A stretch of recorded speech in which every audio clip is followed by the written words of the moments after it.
una ocasión, un trabajador del área pidió conversar conmigo. Yo para esa época era gerente de relaciones laborales a nivel nacional, una empresa acá de Panamá. Entonces, perfecto, yo le dije, estaba bien que viniera. Llegó el trabajador ese día, pasó, se sentó y cuando le pregunto, cuéntame, ¿en qué te puedo servir? El trabajador se tira así para atrás en la silla y me dice, el chief me ofreció un mutuo acuerdo y yo lo que quiero es que me den lo mío, así tirado para atrás regado. Un poco brusco para mi gusto, pero me quedé yo pensando y le pregunté, ¿a qué te refieres con lo mío? Y me repetía, yo lo que quiero es que me den lo mío, denme lo mío y yo me voy.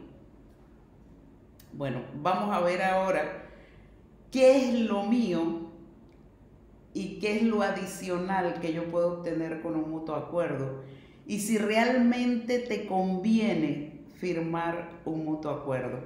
Para quienes no me conocen, soy Carmen Rivera, psicóloga, especialista en relaciones laborales, individuales y colectivas, con más de 25 años de experiencia en lo que es la gestión de recursos humanos. Espero que después que veas este video ya quedes clarito o clarita de si te conviene o no firmar un mutuo acuerdo para la terminación de la relación laboral. Así me quedaron los ojos cuando ese trabajador me dice, dame lo mío. Y por más que yo le decía, pero ¿qué es lo tuyo? El trabajador no sabía explicarme.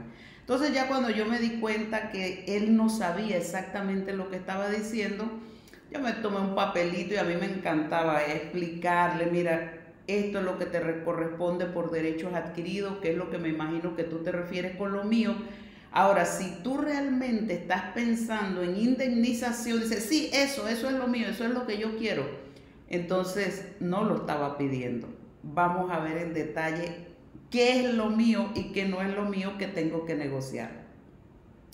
Los derechos adquiridos, que es lo que yo traduje en ese momento como lo mío, o sea, lo que no me pueden quitar, a lo que yo tengo derecho, que no lo pierdo aunque renuncie y firme a eso, son los salarios en dinero y en especie, comisiones, horas extras, y ese etcétera no es que es tan amplio, es todo lo que corresponda a cifras que constituyen salario.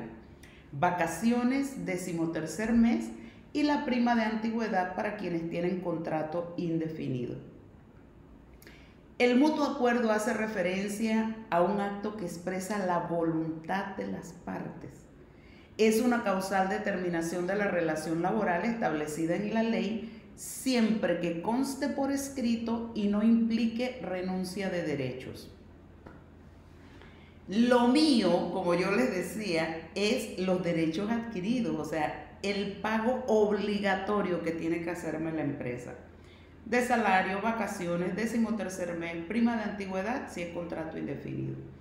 ¿Qué es lo que tengo que negociar y por qué es que el mutuo acuerdo se vuelve atractivo? Porque tengo la oportunidad de que me den indemnización y el preaviso para el caso de los trabajadores que tengan menos de 2 años de servicio. Ojo, aquí estamos hablando del mutuo acuerdo. Si te están terminando la relación laboral por el artículo 212, allí no es negociable ni la indemnización ni el preaviso. Allí es obligatorio que te la paguen. Acá estamos hablando del mutuo acuerdo. O sea, te dicen, tú tienes menos de 2 años y quieren terminar la relación contigo con menos de 2 años, tienes que negociar tu indemnización y tu preaviso, sino que te apliquen un 212, te conviene más el 212. Pero si tienes más de 2 años, entonces tienes que negociar la indemnización. Porque el preaviso, repito, solo es para personas que tienen menos de 2 años de laborar en la empresa. Entonces, el trabajador no está obligado a firmar si no estás de acuerdo con los montos que te están ofreciendo que te van a pagar. ¿Qué es lo que pasa en el mutuo acuerdo? Que los intereses de ambas partes están en los extremos.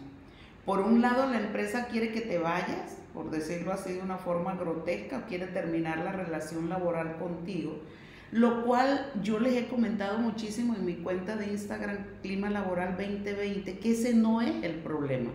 Porque desde que uno firma un contrato laboral, sabe que algún día va a terminar. Como me decía mi primer jefe, que tal vez se los he comentado, si hasta los matrimonios se acaban, ¿cómo no se va a acabar una relación laboral? Entonces el problema no es que me termine la relación laboral, sino cómo lo van a hacer y qué me van a pagar. En el otro extremo estás tú, que quieres tus derechos adquiridos más el 100% de tu indemnización. Y si tienes menos de 2 años, también vas a querer el preaviso. Entonces, miren, ambas partes están así. ¿Qué es lo que se hace en esa negociación? Y es donde la gente de recursos humanos y los jefes también tienen que buscar ese acercamiento con el trabajador. Llegar a que esos intereses se encuentren en un punto ganar-ganar. Hace muchísimos años en mi vida que yo aprendí que cualquier negociación donde uno haga que represente para una parte pérdida no vale la pena. Eso es comida para hoy, hambre para mañana. Tarde o temprano todo eso se te revierte. Entonces, realmente una empresa que tenga un plan de responsabilidad social, no le veo otra manera de negociar mutuo acuerdo que no sea dentro de un marco ganar-ganar. Y es allí entonces cuando los intereses de la empresa se juntan, porque ¿cuál va a ser el beneficio de ella? Bueno, que baja su planilla, baja el gasto laboral y por otro lado el trabajador se va contento con sus prestaciones pagas y le queda su puerta abierta. Entonces, no puedes pretender llegar a un mutuo acuerdo y tú quedarte acá inamovible en que no te tienes que ir sin indemnización porque ahorita no tengo plata.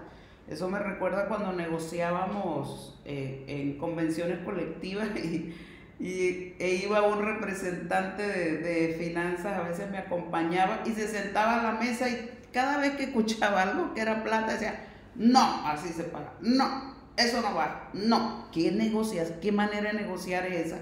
O sea, tú no puedes entrar a una negociación radical diciendo no, porque en una negociación ambas partes tienen que moverse y además la empresa tiene que saber que el trabajador no está obligado a firmarte un mutuo acuerdo. Tienes que ponérselo atractivo para que el trabajador quiera firmar. Y el trabajador, tú no estás obligado a firmar un mutuo acuerdo si no te gustan las cifras. En la firma de un mutuo acuerdo no debe existir presión, errores, engaños, mala fe.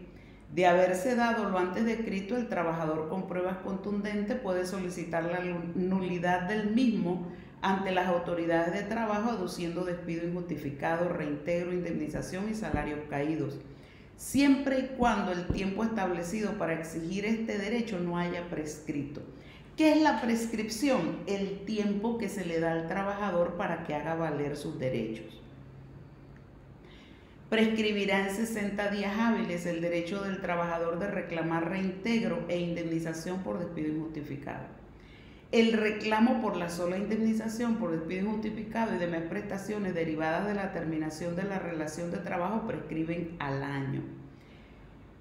Este tiempo de los 60 días hábiles empieza a correr desde el momento en que el trabajador firmó el mutuo acuerdo.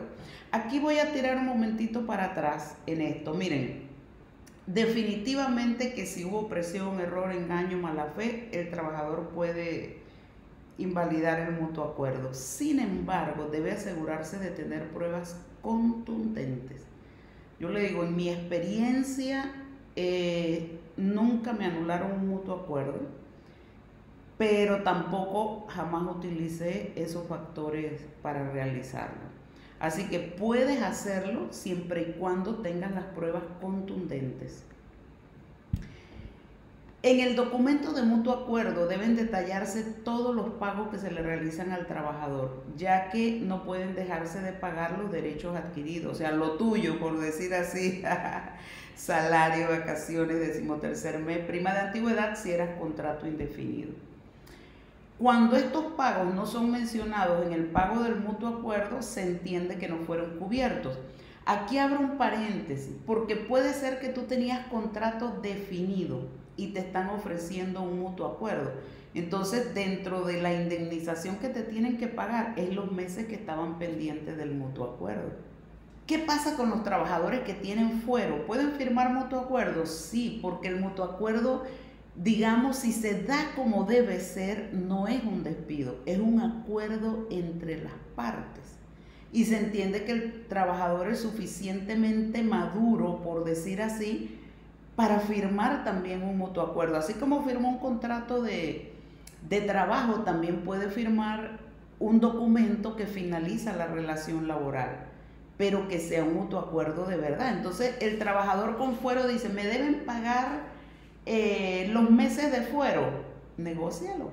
Eso es parte de la negociación. Entonces no solo te tienen que pagar tu indemnización, sino también algunos meses de fuero, porque también tenemos que tener los pies sobre la tierra. O sea, si tienes 12 meses de fuero de maternidad, miren, yo en mis 25 años jamás pagué 12 meses de fuero. Se estila entre 3 meses, 4 meses, o sea, algo razonable. Igual para el caso del personal sindicalista.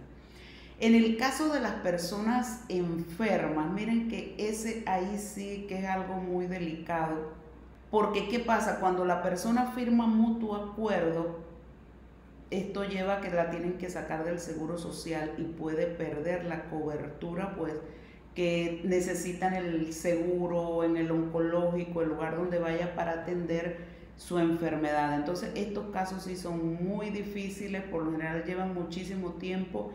Y yo no le sugiero a nadie que esté presionando a un trabajador que tenga enfermedades crónicas degenerativas, involutivas y las otras situaciones o condiciones que son muy delicadas. O sea, eso ya va raya contra los derechos humanos, por decirlo así, pero se puede hacer. Si el trabajador está de acuerdo, se puede hacer. Hay momentos que el trabajador ya lo pensionan, que se siente estable, que todo, y quiere el mutuo acuerdo, se firma el mutuo acuerdo sin ningún problema. La ley 157 del 3 de agosto 2020 establece una reglamentación por lo que se estaba dando del ofrecimiento de mutuos acuerdos ahora con la pandemia.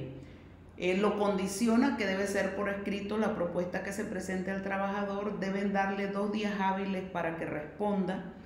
Si se da dentro de los 3 meses luego del reintegro del trabajador suspendido, obliga a la cancelación inmediata en un solo pago del total de las prestaciones a que tiene derecho el trabajador. Me consultan muchísimo en la cuenta de Instagram, ¿cuánto tiempo tienen para pagarme? Miren, en tiempos normales, esto de 7, 8 días no debe pasar.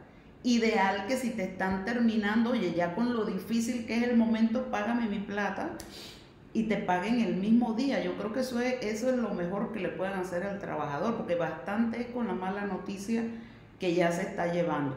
Ahora con este tiempo de la pandemia, que yo empecé a escuchar que 6 meses, que 1 año, y hasta en términos de amenaza para con el trabajador. Yo digo, yo no he visto en el Código de Trabajo esa legislación. Miren, solo está, y aquí se las traigo, ¿cuándo me pueden pagar a plazo el monto de liquidación? El único lugar donde yo he visto que el Código de Trabajo habla sobre este tema es en el artículo 219, y dice así: solo en los casos de los numerales 3 y 6 del artículo 212, el pago de la indemnización por reintegro. Quiere decir que despidieron al trabajador, el trabajador demandó, ganó la demanda y le tienen que pagar la indemnización. Bueno, esa indemnización por reintegro podrá hacerse en un plazo no mayor de 6 meses previa aprobación del juez o la junta de la mala situación económica de la empresa, y siempre que dichos pagos no sean menores que el equivalente del salario promedio que percibía por mes el trabajador despedido.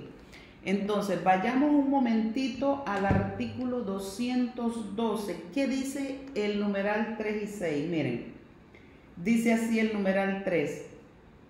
Se refiere a trabajadores permanentes o de plantas de pequeñas empresas agrícolas, pecuarias, agroindustriales o manufactureras. Se consideran tales las siguientes: agrícolas y pecuarias con 10 o menos trabajadores, agroindustriales con 20 o menos trabajadores y manufactureras con 15 o menos trabajadores. Código de trabajo. El numeral 6 dice: trabajadores de establecimientos de ventas de mercancía al por menor y empresa con 5 o menos trabajadores, salvo en caso de los establecimientos financieros de seguro y bienes raíces. Entonces, como ustedes ven, son muy pocas las empresas que caigan dentro de esa categoría. Entonces, yo aquí le recomendaría al trabajador que se sienta empoderado de negociar, o sea, no está a merced de que le digan que le van a pagar en junio del próximo año. Por favor, se lleva bastante con el golpe de la salida y el trabajador necesita su dinero para poder vivir. ¿Puede un trabajador solicitar mutuo acuerdo? Sí, cómo no, cómo no. Hágalo a través del Departamento de Recursos Humanos o hable con su jefe. No es necesario que mande nada escrito, pero aquí hay que ser un poco astuto en esto. Recuerden que la empresa no quiere gasto y el trabajador le conviene el mutuo acuerdo es si le dan más de lo mío, o sea, si te van a dar lo mío nada más, por decir así, que son los derechos adquiridos, no tiene sentido. Entonces tienes que vender a la empresa qué beneficio obtienen ellos pagándote más de los derechos adquiridos. Entonces, en resumen, ¿te conviene o no te conviene un mutuo acuerdo? Aquí te lo dejo. Si tú vas a firmar un mutuo acuerdo en donde nada más te están pagando lo tuyo, por decir así, que son los derechos adquiridos, eso mismo te lo pagan si tú renuncias o te despiden con causal. Entonces, en lo personal, yo no le veo el beneficio al mutuo acuerdo si nada más te están pagando tus derechos adquiridos. O sea, eso no tiene sentido. Para eso renuncia o que te despidan, por decir así, con una causal. Para mí el mutuo acuerdo tiene ganancia, no para mí, o sea, por decir, si sumas y restas vas a llegar a la misma conclusión. El mutuo acuerdo tiene sentido si te pagan indemnización en un monto que sea conveniente para ti, que sea razonable para ti. Entonces, por eso es tan importante también que el trabajador saque su cálculo, ¿ves? Yo recomiendo la página del Mitradel, que es bastante confiable para sacar sus cálculos. Y lo digo porque durante los 25 años de trabajo, ahora el ministerio debe estar un poco más moderno, suponemos. Cuando los trabajadores hacían sus cálculos en el ministerio y me lo llevaban, realmente las diferencias eran mínimas, de centavos nada más. Y eso, ahora, yo siempre trabajé de acuerdo como lo establece la ley, o sea, eran mínimas las diferencias. Así que yo creo que para que tengas un monto global, eso te puede funcionar.